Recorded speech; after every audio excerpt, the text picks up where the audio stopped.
Alright, so today we'll be performing the back squat. Now before we actually put the bar on our back, I want to talk a little bit about the movements and what muscles you'll be using when doing the back squat. So for the back squat, you'll be performing hip extension, knee extension, and an isometric lumbar extension. The hip extension will be handled by your glutes, the knee extension will be handled by your quads, and the isometric lumbar extension is handled by your spinal erectors. Before we set up, let's just go a little bit into actually just a squat. So for the squat, you're going to have your feet a little more than shoulder width apart, toes pointed slightly outwards. This is going to help to make sure your knees don't cave in when you're trying to come back up down from the hole. You're then going to hinge at your hips, sit back, and explode up as if you're trying to jump to the ceiling. Again, that's hinging at the hips, sitting back, and exploding up as if you're trying to jump to the ceiling. Now let's talk about the setup with the bar. You're going to want to have your bar set at about armpit level. Make sure it's evenly in the rack.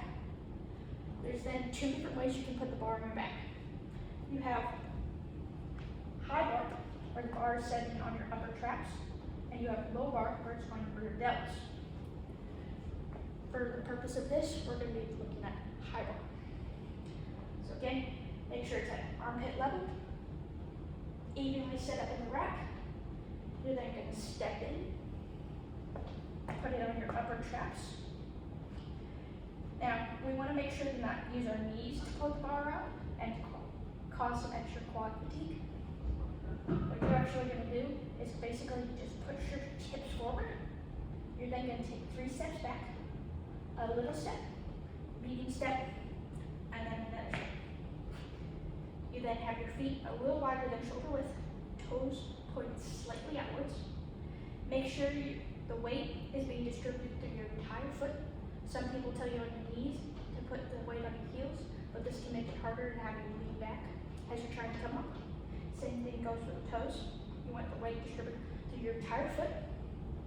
You're then going to breathe in, expanding your stomach. You then hinge at the hips, sit back, and explode up as if you're trying to jump to the ceiling.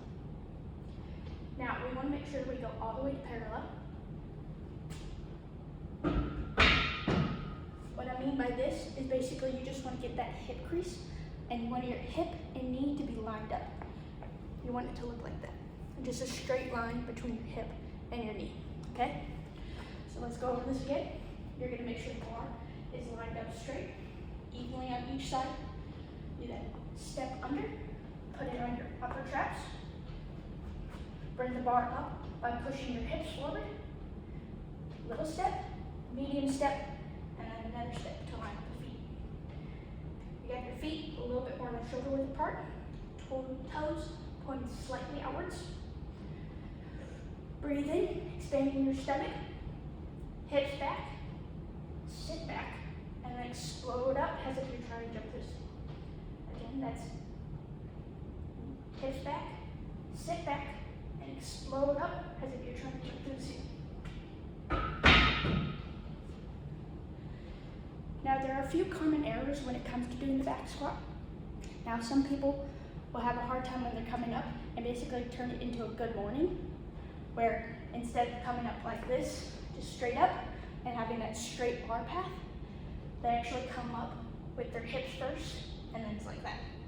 We don't want that. That's why you have your weight distributed to your entire foot to make sure you get that straight bar path rather than having your hips come up first and then standing up like that, okay?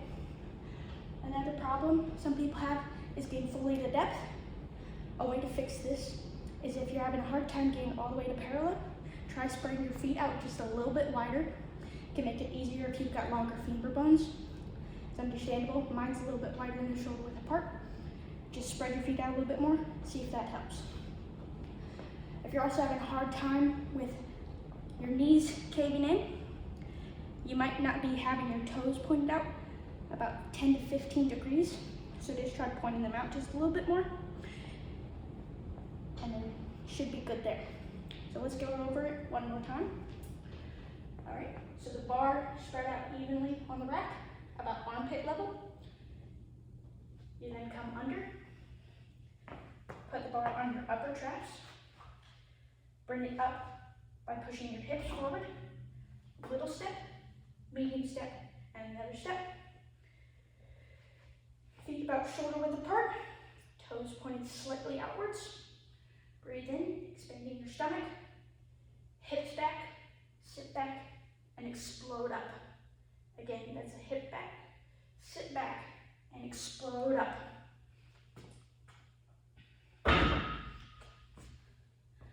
And that is how you perform the back squat.